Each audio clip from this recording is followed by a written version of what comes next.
Assalamualaikum warahmatullahi wabarakatuh. Senang sekali jumpa kembali dengan Wahyudi AS. Kali ini kita akan sajikan informasi berkenaan dengan penerimaan peserta didik baru untuk jenjang SMA dan SMK di wilayah Provinsi Jawa Timur di PPDB tahun pelajaran 2021-2022. Kali ini kita akan sajikan berkenaan dengan tahapan pendaftaran ya. Ini perlu diperhatikan agar kalian atau Bapak Ibu yang putra-putrinya ingin masuk ke jenjang SMA SMK tidak sampai kelewatan ya.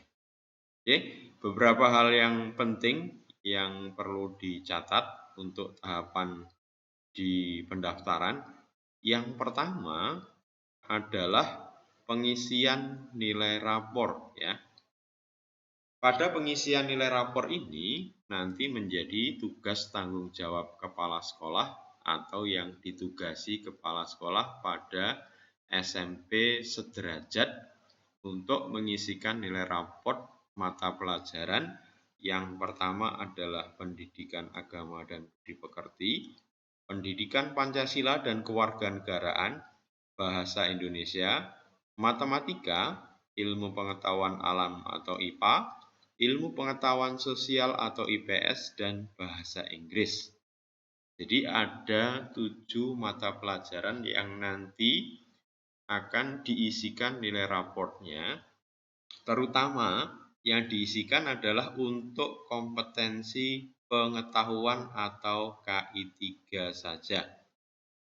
Semester 1 sampai semester 5. Jadi sekali lagi, nanti yang diisikan adalah 7 mapel, yaitu pada kompetensi pengetahuan atau KI 3 dari semester 1 sampai semester 5. Tentu secara online melalui aplikasi PPDB. Kapan tanggalnya? Yaitu mulai tanggal 5 April sampai dengan 10 April 2021 ya.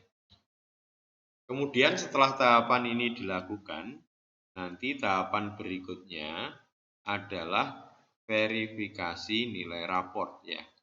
Jadi tahapan berikutnya adalah verifikasi nilai raport.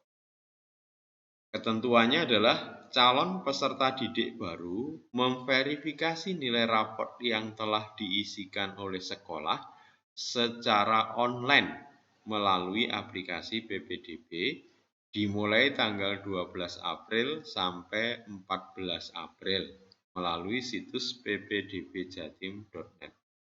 Jadi setelah nilai diisikan oleh sekolah, tahapan berikutnya adalah proses verifikasi nilai raport yang dilakukan oleh peserta didik mulai tanggal 12 sampai 14 April ya.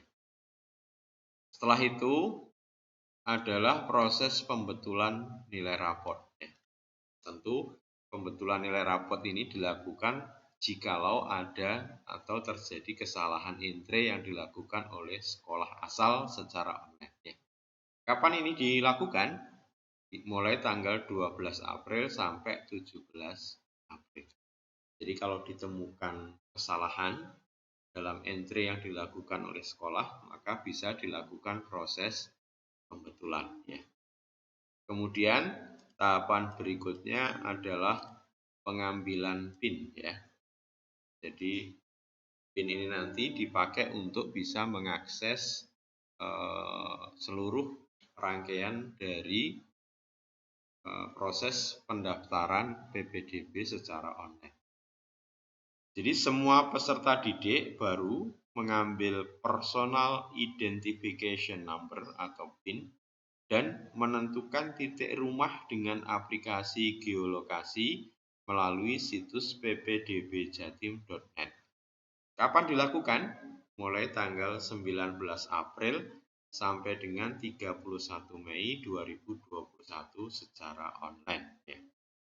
Tentu PIN ini nanti dipergunakan untuk melakukan pendaftaran. Jadi itu adalah beberapa hal yang perlu diperhatikan khusus berkenaan dengan prosedur PPDB Jatim pada tahap pendaftaran. Jadi secara umum yang pertama adalah pengisian nilai raport Yang melakukan adalah kepala sekolah atau yang ditugasi kepala sekolah untuk mengisi nilai raport. Untuk mata pelajaran apa saja?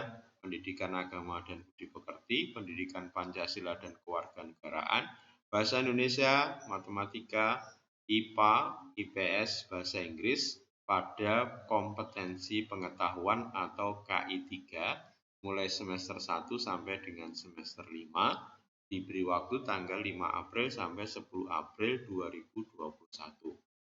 Setelah itu tahapan yang dilakukan adalah verifikasi nilai raport yang dilakukan oleh calon peserta didik baru. Tujuannya adalah memverifikasi nilai raport yang telah diisikan oleh sekolah. Kapan? Mulai tanggal 12 April sampai dengan 14 April.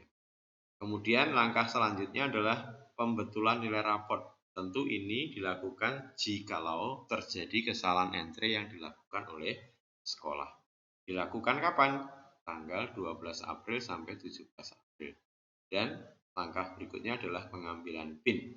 Jadi semua calon peserta didik baru mengambil PIN atau Personal Identification Number dan menentukan titik rumah dengan aplikasi geolokasi melalui situs ppdb.net mulai tanggal 19 April sampai dengan 31 Mei 2021. Semoga ini bisa diperhatikan tahapan-tahapan ini agar nanti bisa melanjutkan ke tahapan berikutnya. Terima kasih, sampai ketemu pada video berikutnya. Wassalamualaikum warahmatullahi wabarakatuh.